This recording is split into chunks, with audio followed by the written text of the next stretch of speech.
대제사장들과 장로들은 처음에 예수님에게 신성 모독죄를 뒤집어 씌워 잡으려 했습니다. 그런데 대제사장 가야바는 예수님을 빌라도에게 넘길 때 죄목을 바꾸었습니다. 빌라도가 재판을 하지 않을 수 없도록 신성 모독죄가 아닌 유대인의 왕이라는 정치적인 죄를 내세웠습니다. 예수님이 백성들을 선동하여 밀란을 일으키려 했다고 주장하면서 로마의 황제에게 대항하였다는 죄목으로 기소했습니다. 이로 인해 빌라도는 예수님을 재판하지 않을 수 없게 되었습니다.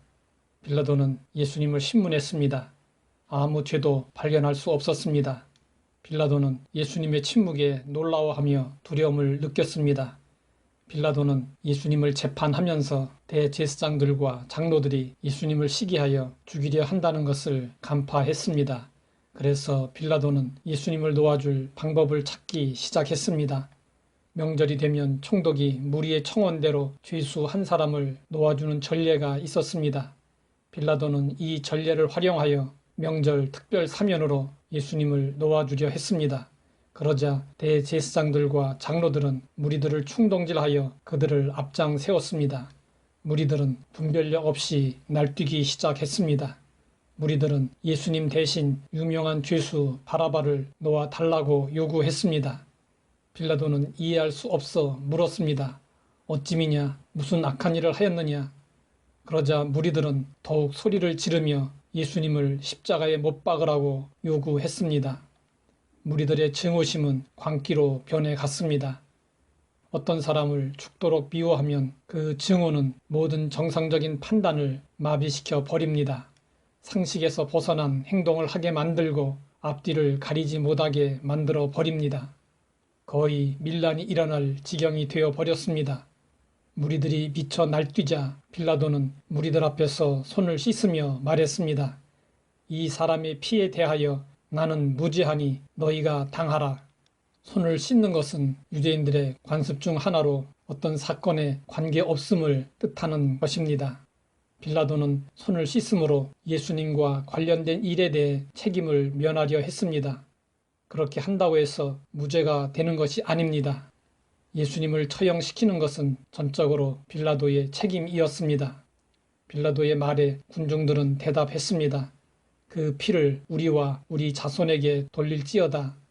모든 책임을 지겠다는 것입니다. 이것은 군중 심리가 그대로 드러난 말이었습니다. 무리들은 당장의 기분을 위해 엄청난 말을 했습니다.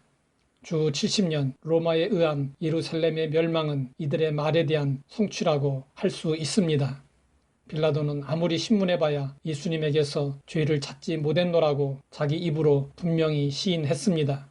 그렇다면 예수님을 즉시 석방했어야 마땅했습니다. 그러나 빌라도는 예수님에게 십자가형이라는 극형을 선고했습니다. 빌라도는 왜 이런 행동을 했을까요? 밀란이 나서 시끄럽게 되면 그 일은 로마 정부에 보고될 것이고 그러면 빌라도의 위치는 어려워지게 됩니다. 자칫하면 면책을 당하고 직위 해제될 수도 있었습니다. 결국 빌라도가 예수님을 사형에 처한 것은 양심과 진실을 따른 것이 아니라 무리들을 두려워했기 때문이었고 자신의 기득권을 유지하기 위함이었습니다. 실로 무리들은 무지하고 어리석었습니다. 빌라도는 비겁하고 비양심적이었습니다. 그러나 하나님은 만세전에 예정하신 십자가를 통한 구원의 계획을 이루시고자 무지하고 어리석은 무리들을 사용하셨습니다. 또한 비겁하고 비양심적인 총독 빌라도를 사용하셨습니다.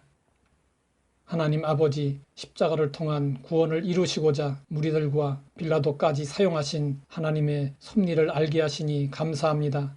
모든 일들이 하나님의 뜻 안에서 이루어짐을 기억하고 오직 하나님만을 믿고 의지하며 살게 하옵소서. 예수님의 이름으로 기도드립니다.